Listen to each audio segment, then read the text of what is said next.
Good afternoon, producer Susan. You staying dry? I'm trying to. It's been a wet couple of days. We've had tornadoes and 3.5 inches of rain yesterday and flood. And I don't know if you heard, they canceled like 10,000 flights going in and out of the three New York City airports. Oh no, I didn't hear that part, but yeah, we got the similar weather. Yeah, 10,000 flights. Well, I think that was nationwide. But by the way, 10,000 flights at 150 people per airplane. That's 150 people, 150,000 people. And with only at best 2 or 3 empty seats per flight, you know that none of those people are ever going to get to where they were intending to go. Yeah, So and with it also being the end of the month, there's pilots are coming to the end of their that's right. required hours. Pilots can only fly 100 hours a month, and when they run out of time, and by the way, they said yesterday, one woman said they circled for hours until the pilot said, we're running out of fuel, we have to land somewhere. So all those pilots that got stuck in holding patterns yesterday used up what little time they had left. Anyway. I'd like to have a job where I couldn't work more than 100 hours a month. And by the way, that's 100 hours a month in the cockpit. So it doesn't actually mean you're actually, so like if they taxi in, like I flew in one time to Newark, plane taxied in and sat on the tarmac for 45 minutes. All that sitting on the tarmac time counted. So anyway, all right. As usual, I got too much. I spent 20 minutes this morning figuring out what I wasn't going to talk about. So let me tell you the things I hope to get to and probably won't. So, all right. So anyways, it's the situation with Jerzee Joe. It's news and perspective you won't hear on TV. And I actually have at least one story I know nobody heard on TV. Today is June 27th. Our quote of the week is from Martin Luther King on the dangers of Black supremacy and white supremacy. And of course, Martin Luther King has been dead for almost 50 years now, but I think what he said 50 years ago still holds true today. And the stupidest thing I've heard all week, I'll tell you about a county in Oregon that is suing the oil companies over the costs they incurred dealing with a heat wave last year. And I'll tell you why it's stupid and why they're suing the wrong people.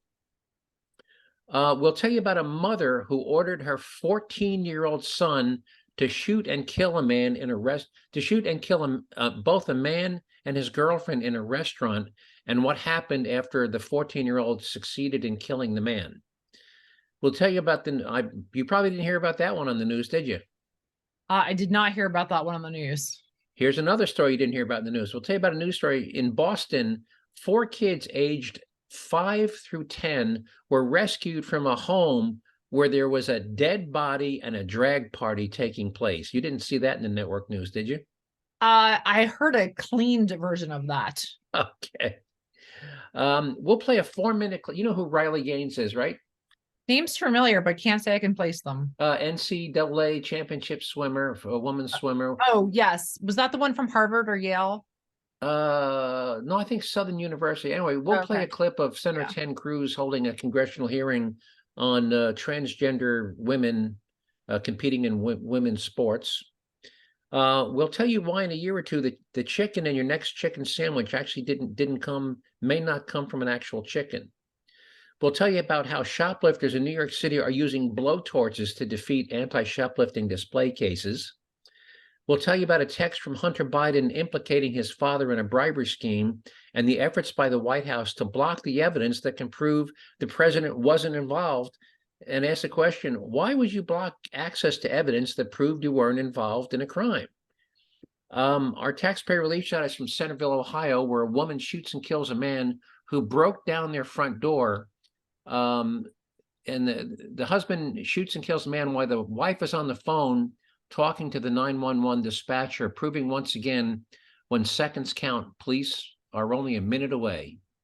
How much of that you think we're not going to fit in today? I know you're going to do your best to fit it all in. All right. So here's a quote of the week from the late Dr. Martin Luther King. And he said 50 years ago, Black supremacy is as dangerous as white supremacy, and God is not interested merely in the freedom of Black men, but of the freedom of the whole human race and in the creation of a society where all men can live together as brothers. Producer Susan, what do you think of his wisdom? It was relevant then, and it's relevant today. Now. Is that, and too bad we seem to have forgotten. And of course, women will say, well, he used the word men. He wasn't including women because he only talked about men. But obviously, men is in the biblical term, meaning the human race. All right. Want to move on to the stupidest thing I've heard all week? Let's hear it. All right. In Multnomah County, Oregon, they have filed a lawsuit against more than a dozen fossil fuel companies and their industry associations, alleging that they incurred $50 million in actual damages from a heat wave in June of 2021 that blanketed the Pacific Northwest, sending temperatures up to around 110 degrees in that county. Now, it's interesting to note that while they're suing the oil companies, it's interesting to note who wasn't named in that lawsuit. And here's who they didn't name, but could have named. They could have named themselves for purchasing and using those fossil fuel products to operate their county vehicles and to heat the county-owned buildings and to pave county-owned roads. They could have sued their local utility company for burning fossil fuels to generate the electricity that the county uses. They could have sued every gas station in the county for selling fossil fuels. They could have sued every registered owner of an internal combustion engine vehicle in the county for burning fossil fuels in those vehicles and contributing to climate change. They could have sued every resident in the county and business that either heats their home or business with natural gas, propane, or an oil furnace. They could have sued every county resident and restaurant who cook with natural gas or propane, or use natural gas or propane water heater to make hot water. They could have sued every car dealer in the county that sells internal combustion engine vehicles. They could have sued the federal government for allowing the drilling of oil and gas on federal lands and for permitting the transport of those fossil fuel products across state lines into Multnomah County. They could have also sued the state of Oregon for continuing to allow the sale, registration, and operation of internal combustion engine vehicles in the state of Oregon. Now, why did I name all those entities? I'm confused. Are they seriously suggesting that this company was responsible for the heat wave? Yes, they're saying fossil fuels they're saying that greenhouse gases produced by the burning of fossil fuels were responsible for the heat wave that cost us $50 million. Now, here's a question. Assuming, without arguing whether that claim is true or not and was responsible for their heat wave, is it the production of fossil fuels or is it the burning of fossil fuels that generates the CO2? It's equally both, but no, I'll enough. disagree. For instance, when you take fossil fuel and make plastics out of it, are you generating CO2?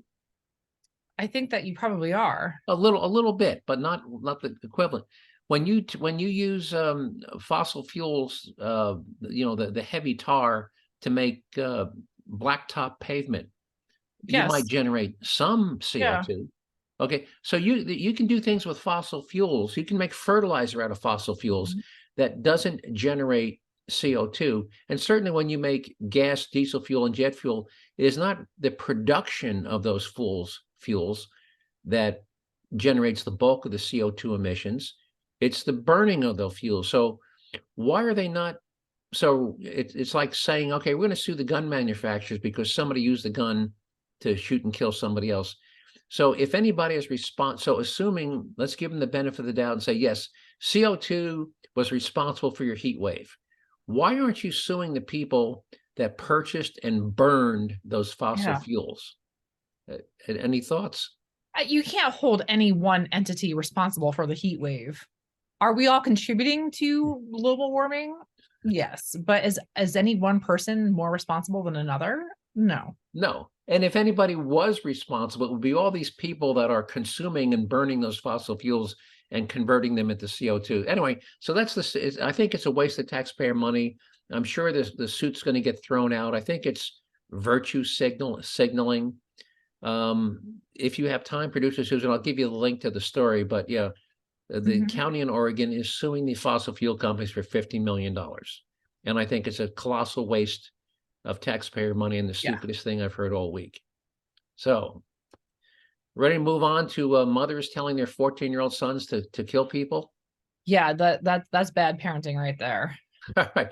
So, by the way, keep in mind that this comes from Chicago, and it's a story, but keep in mind when this mother calls her son and she tells him to shoot this guy and his girlfriend in a restaurant, she knows, she is fully aware that her 14-year-old son is walking around with a loaded gun in his pocket, which just blew my mind to begin with.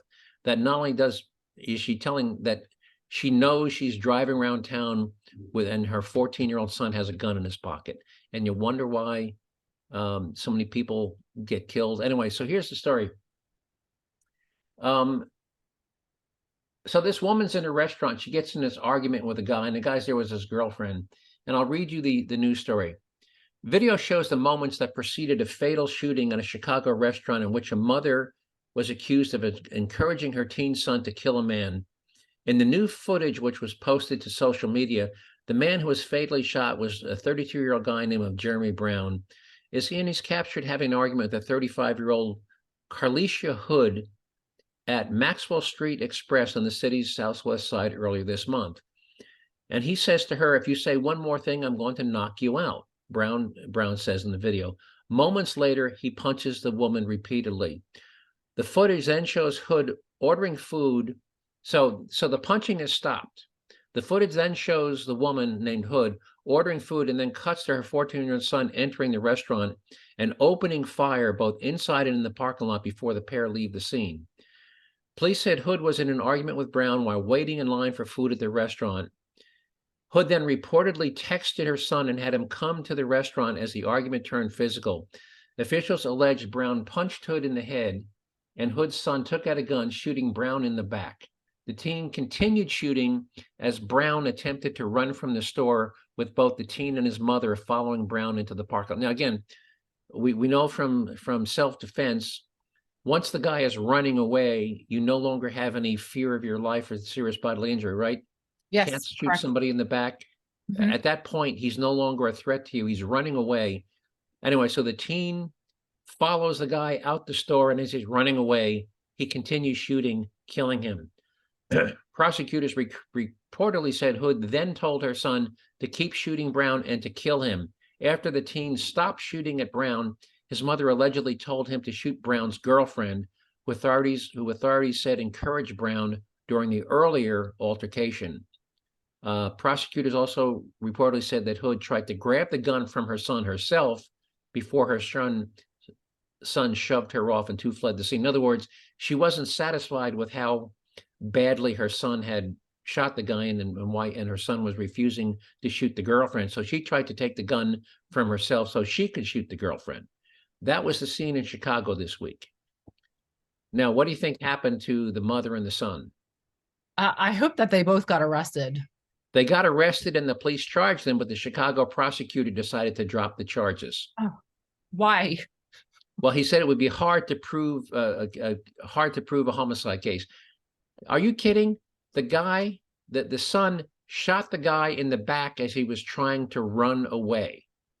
How could you claim that you were in fear of your life if the guy's running away and you shoot him in the back? And where's she at? That's Parent of the Year award right there. Parent of the Year, yeah. And I'll put this link up. If I give you this link, producer Susan, can you post it on the website? All right. Absolutely. All right. Here's another story you didn't see in the network news last week. And I'll just read you the headline because it's really a disgusting story. And by the way, and the reason I bring this up, I see a lot of, my network news. Well, somebody found, a little touching, what do they call these human interest stories about, somebody finds somebody's classroom ring from 50 years ago, or somebody, finds a dog, whatever, and the dog was, I saw on the news the other night, somebody found a veteran's leg. Right. So you see all these stories about, from other, the human interest. Well, here's the headline from Boston that never made the network news last week. 4 kids aged between 5 and 10 were taken into care by Child Protective Services after being found at a drag party in a home that also contained the body of a dead trans woman on the floor and drugs and sex toys scattered throughout the home. Why do you think that story didn't make the national news? Yeah, I don't understand. So take the trans part out of it. The fact that there was a dead body, regardless of whether or not they were trans, and the fact that there was drugs and sex toys. They were having a sex party. Yeah. 4 kids between ages. The dead body and the drugs is enough right there. Dead body, drugs, and sex toys. They're having a drag sex party, and they're 4 kids. All right. Another Parent of the Year award. Another Parent of the Year award. All right. You may hear some thunder in the background. We're having a thunderstorm here. Anyway, Last week, we all know who Senator Ted Cruz from Texas is, right? Yep. Well, he was having hearings about, and I don't know if the proper term is when you have a biological man who now claims to be a woman, is he a transgender man or is he a transgender woman? I think they are a transgender woman. All right. Well, this is because they identify as a woman. Okay. Well, then I call this guy. All right. So this is about Ted Cruz talking about biological men competing as women in women's sporting events, competitions. And the first person you hear him talking to is NCAA women's swimming champion Riley Gaines. He then cuts to after he gives her a chance to speak. He then cuts to an activist who's advocating that yes, trans women should be able to compete openly in all women's sporting events. And he keeps asking her a very, very, very simple question, and she bends herself into a pretzel trying to not answer his question. And it's really, listen how hard this woman works to not give him a simple answer to these. All he wants is a yes, no answer. And she goes into contortions not to give him the yes, no answer that he's seeking. And here we go. It was a landmark civil rights law. It helped create the incredible breadth of women's sports and girls' sports that we see across the country. I'm going to back this up. He started landmark civil rights law. It helped create the incredible breadth of women's sports and girls' sports that we see across the country. I believe in girls' sports. I believe in women's sports. I'm the proud father of 2 daughters who are both athletes. I think participating in competitive sports is a wonderful thing for a young girl. I think it is a wonderful thing for a woman. And I think, unfortunately, today's Democrat Party has decided that women's sports and girls' sports no longer matters. And they're willing to push radical legislation designed to destroy girls' sports and women's sports. Ms. Gaines, I want to thank you for your courage. In your experience, is there a difference between women and men? Of course. I think we learned this at a very young age, watching even 12 and unders play.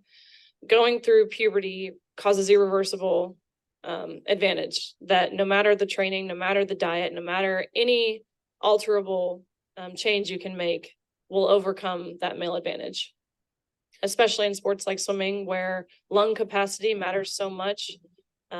Even something as silly as throat size, men have on average a 40% larger throat, which sounds like it's nothing. But when you're grasping for air, that 40% larger throat makes a huge difference in athletic success, not to mention height. You guys know the differences. Ms. Robinson, do you agree with Ms. Gaines that there's a difference between women and men?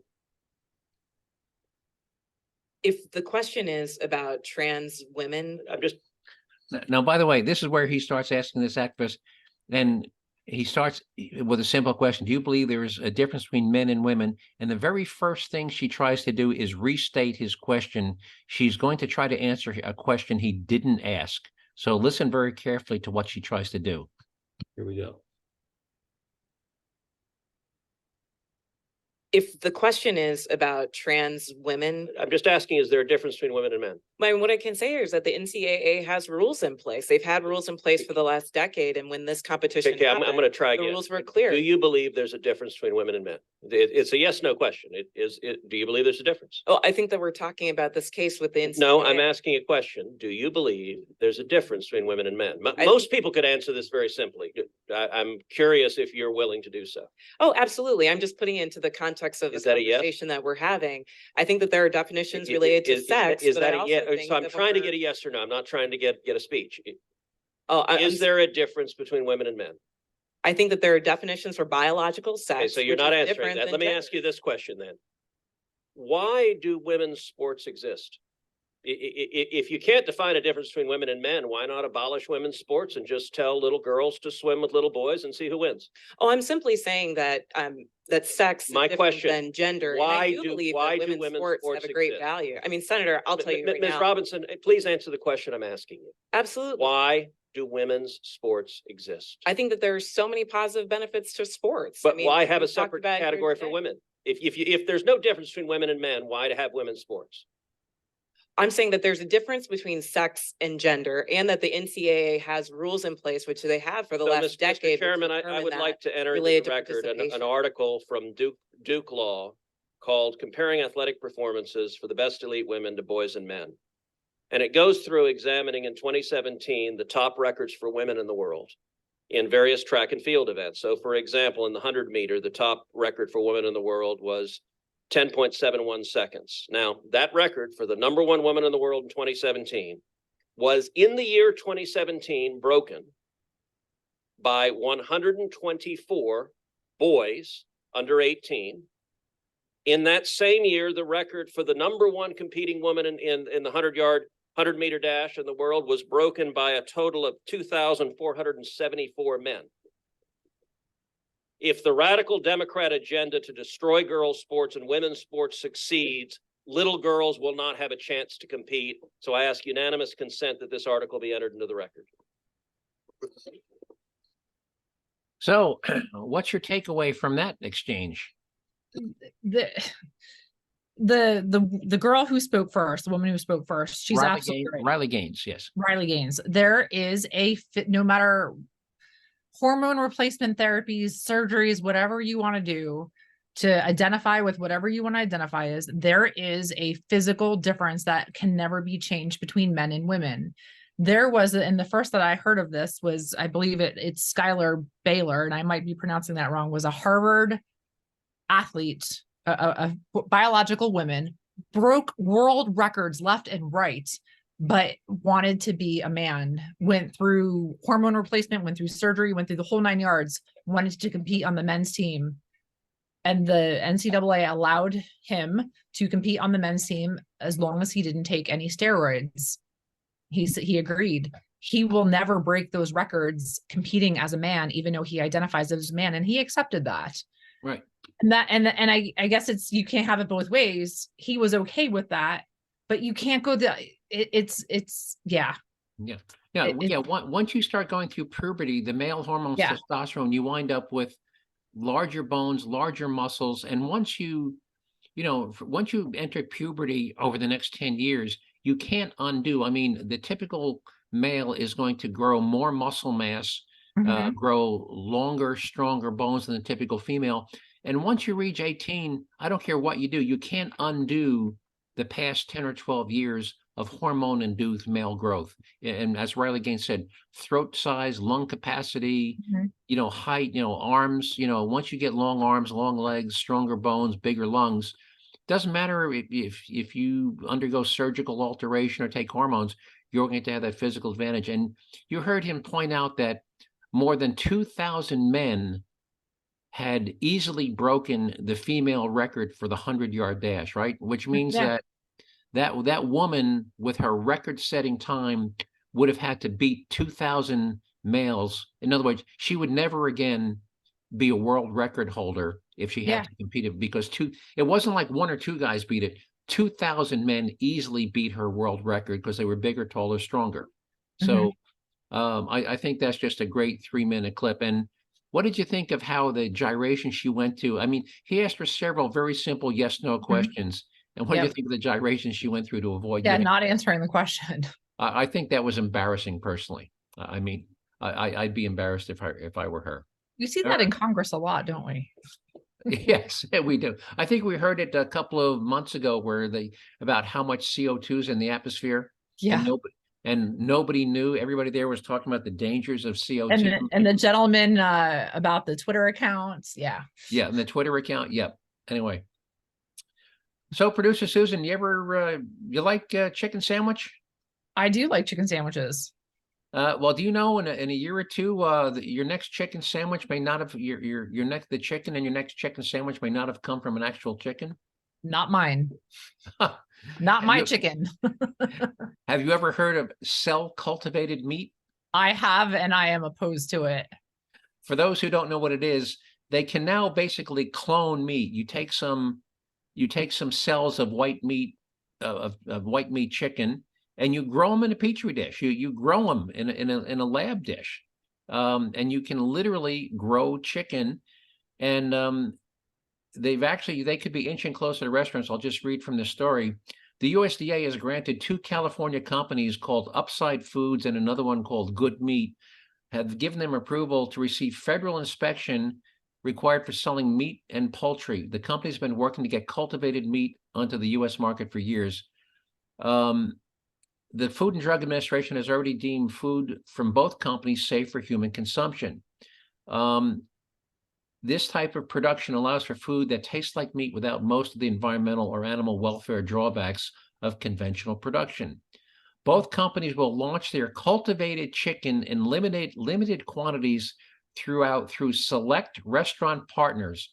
Upside has already processed its first order for its cultivated chicken, placed by a 3-star Michelin chef, Dominique Crenn, the company said on Wednesday.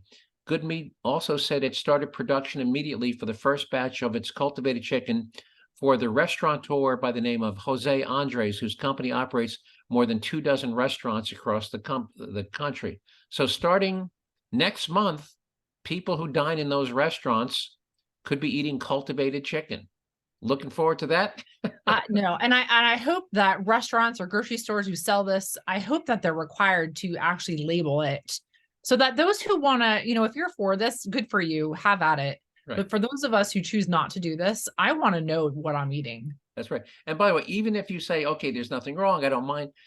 When it comes, maybe for chicken, it's not bad, particularly, because chicken is kind of a bland. But when it comes to one of the problems with cultivated meat is that there's no fat. In other words, the cells that they clone to produce meat are different than the cells that you would have to clone to produce fat. So when they cultivate fake meat, I don't know if I shouldn't call it fake, because technically it actually is meat, but it is completely devoid of fat, because the cell that replicates and reproduces is a protein cell. It's not a fat cell. So you get this. And what makes a steak taste so good is that marbling of fat. The marbling of the fat. So that's why, I don't think you'll ever see it as a steak. Chicken, okay, you can put some sauce on a chicken, make chicken parmesan, and there's not a lot of fat in white meat chicken to begin with. But anyway, fake meat is going to be on restaurant tables next month. And not on mine. Not on mine, but you know how it went with the plant-based hamburgers, right? The plant-based yeah, I'm not a fan of that either. Well, like if I had to bet money, I would bet a year from now we're going to see fake chicken in the supermarket section of some grocery stores. All right. Now here's a story that's got me shaking my head. Actually, I'm going to save this one for last. I'm going to do a quick. How much time we got? You have a little under 10 minutes. All right, good. A quick one. You ever been in a store where they have like the expensive stuff, like disposable razors behind little plexiglass cases with locks on them? Yeah, I think even Walmart does that. CVS, all the drugstores do that. And if you want a 6-pack of disposable razors, you have to call the clerk over, and they have a little key, and they open up. I mean, you can see the product. Yeah, but there's an inconvenience, but I get why they do it. Yeah, because I mean, a 6-pack of disposable razors is like, I think, $15. Yeah, ridiculous. And you have to call the clerk over, and he has to unlock it, and he hands you a package. Anyway, I've got a video. I'll send you the copy. You might want to post it. Thieves in New York City, these handheld blow torches that plumbers use to solder pipes?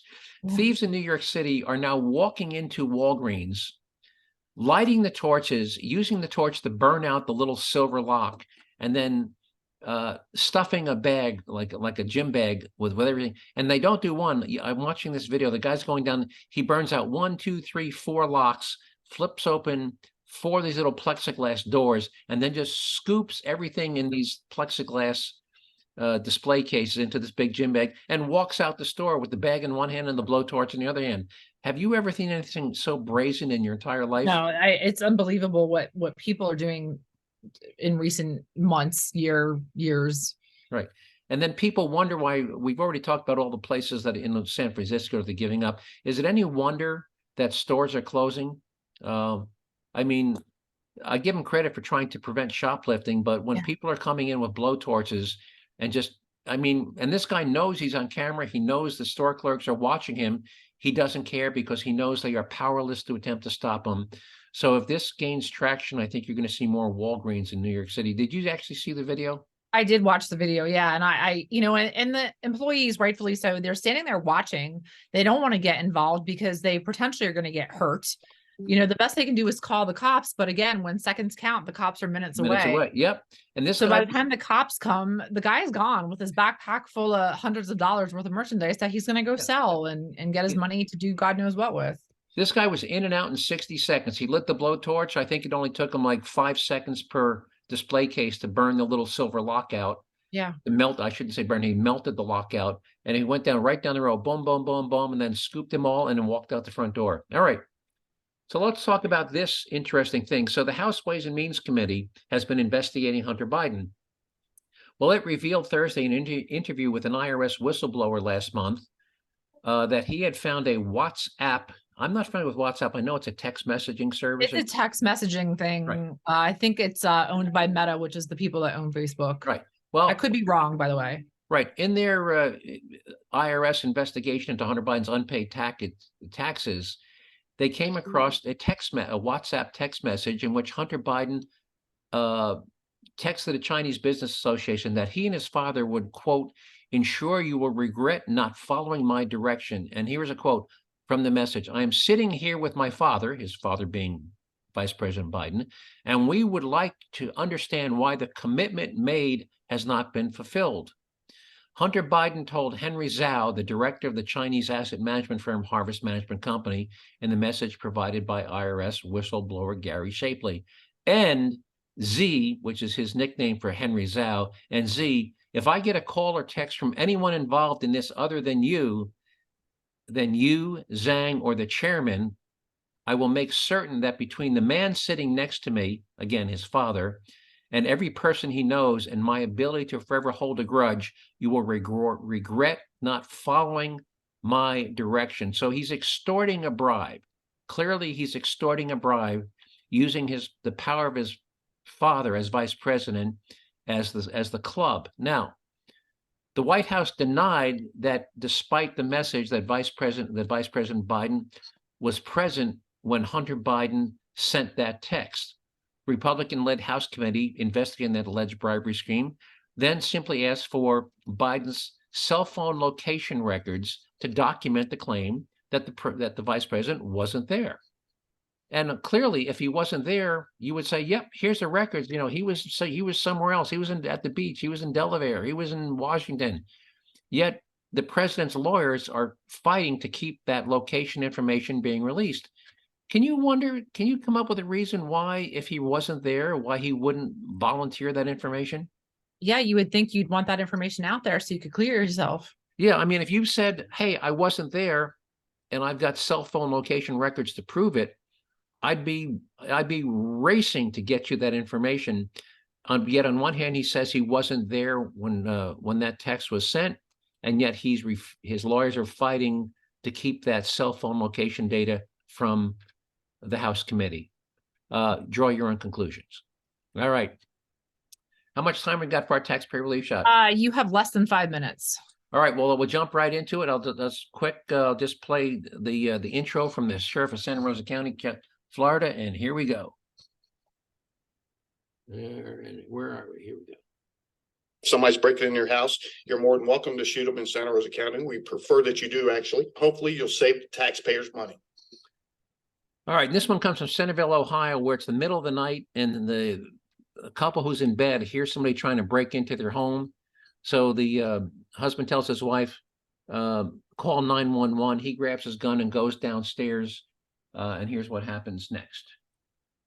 All right.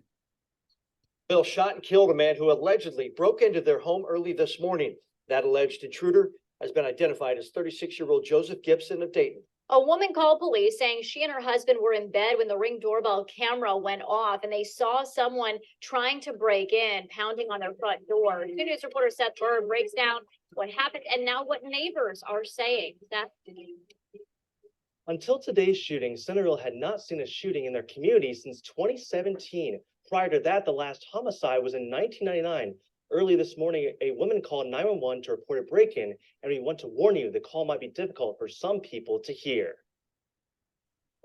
Please. Okay. Someone's in our house. Tell me what's going on. Someone's at the front door. They busted in with my husband. That 911 call came in before 5 a.m. Thursday morning from a home in the 9700 block of Sheehan Road. Moments later, a gunshot can be heard, then two children in the background asking their mother what happened several times. The Centerville Police Department arrived shortly after and found a man lying inside the front door, dead from a gunshot wound. They also say there was a woman who was unresponsive in the front yard. She was then taken to a hospital for treatment. The incident disrupted what is typically a peaceful neighborhood, stunning people who had lived in the area for 30+ years. Rather shocking. It's a very quiet area and nothing really goes on. So it was a little surprising, but that just goes to prove that things happen everywhere anymore. Other neighbors tell me they'll be focusing more on keeping their homes secure. Does it make you more cautious in the future? Absolutely, because we have a sliding glass door back there. I'm gonna have to keep it locked for sure and keep the front door locked, which we've been doing anyway. Centerville police are investigating what led up to the shooting, but don't believe the public is in any danger going forward. I'm not sure what's going on in the world right now, but it seems like there's a lot more of everything happening, and especially of shootings and everybody being upset with everyone. I just wish everyone could chill out a little and love each other a little more. Police have not said whether the woman in the yard and the alleged break-in are connected. We'll follow the investigation and bring you any new information. In studio, Seth Bird, 2 News. All right, so it's 5 a.m. And by the way, clearly the guy was found inside the front door of the house, not in the yard. He was inside. So clearly it was justified. And again, Yes. Another case of when seconds count, the police are, so she's on the phone with the police, and before they can get there, the man's inside the house after Yep. breaking down the front door. Anyway, clearly a case of justifiable self-defense, nothing done. We're about out of time, right? Yep. All right. Well, folks, thank you for giving up your time. We'll post as much as we can on the website.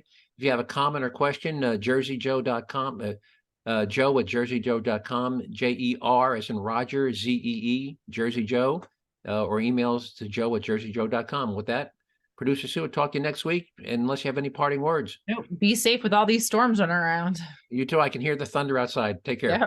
Bye-bye.